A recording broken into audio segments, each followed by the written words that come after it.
Question है 48। कौन सा number? 48। If the sum of two angle is an obtuse angle. पता है ऑब्ट्यूस एंगल क्या होते हैं? हाँ। Okay, then which of the following is not possible. कौन सा पॉसिबल नहीं है? तो राइट एंगल है, एक्यूट एंगल है, ऑब्ट्यूस है, एक्यूट एंगल। तो इस क्वेश्चन को सॉल्व करने के लिए ना पहले थोड़ा समझना पड़ेगा कि क्या होते हैं एंगल। देखिए जब दो लाइनें आपस में मिलती हैं ना, जैसे लाइन सेगमेंट आपस में मिल गए, तो जहाँ पे इंटरसेक्ट हुए, पॉइंट ऑफ कॉन्टेक्ट, ठीक है, पॉइंट है यहाँ पे, दो लाइनें मिल गई, इंटरसेक्ट हुए यहाँ पे, यहाँ बनेगा एंगल। ठीक, क्या बनेगा यहाँ पे? एंगल बन रहा है। तो अगर मैं बोलूँ कि कोई एंगल नहीं है तो जीरो एंगल है। फिर कौन सा एंगल है? जीरो। तो 0 डिग्री को हम लोग जीरो एंगल बोल देते हैं। क्या बोल देते हैं? Zero angle. जीरो एंगल हम लोग बोल देते हैं। अगर मैं बोलूँ कि 0 से आगे चला, 0 से 90 तक, अब 90 डिग्री को तो हमारे पास स्पेशल एंगल है। 90 होता है एक लाइन ऐसे एक लाइन ऐसे, तो 90 डिग्री को हम लोग क्या बोलते हैं? Right angle. क्या बोलते हैं? Right angle.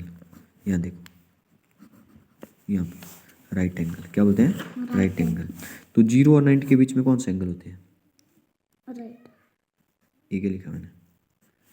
Acute angle. Angle. तो 0 और 90 के बीच में acute angle.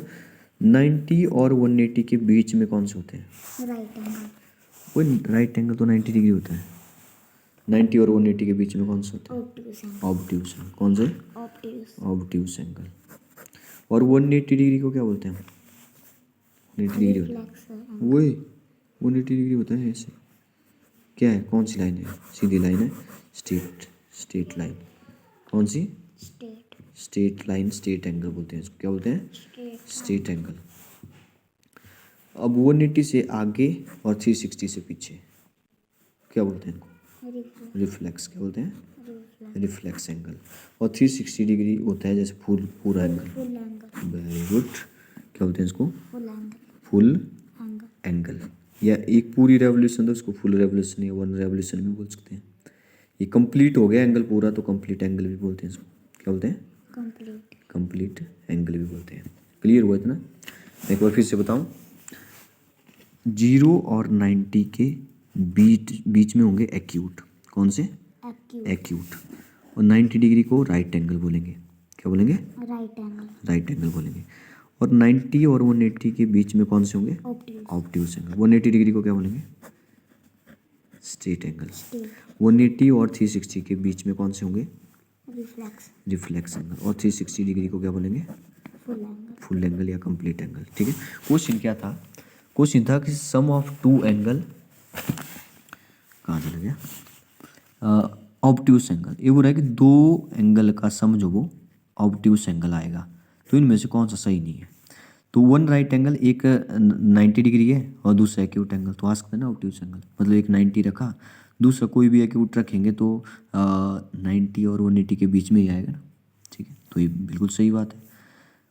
One obtuse angle मतलब एक ऑब्ट्यूस रख ले, जैसे मैंने रख लिया मान लिया 100 ऑब्ट्यूस एंगल है, और एक एक्यूट एंगल रख देते हैं। एक्यूट एंगल कोई भी रखते हैं 5 6 7, तो ये क्या बनेगा? ये ऑब्ट्यूस बन सकता है, पॉसिबिलिटी है। नेक्स्ट है टू एक्यूट एंगल, जैसे 0 और 90 के बीच में होता है एक्यूट एंगल। तो अगर मैं बोलूँ कि एक रख दिया मैंने 70, एक रख दिया मैंने 80, तो क्या बन जाएगा? 150। और 150 क्या है? ऑब्ट्यूस है, तो ये भी पॉसिबिलिटी है।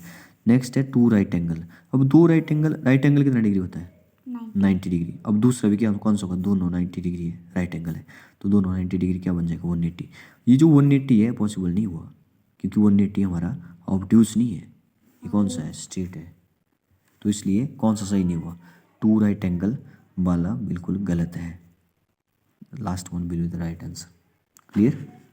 तो आपको ये एंगल के बारे में पता होना चाहिए, तो तभी क्वेश्चन सॉल्व होंगे। क्लियर?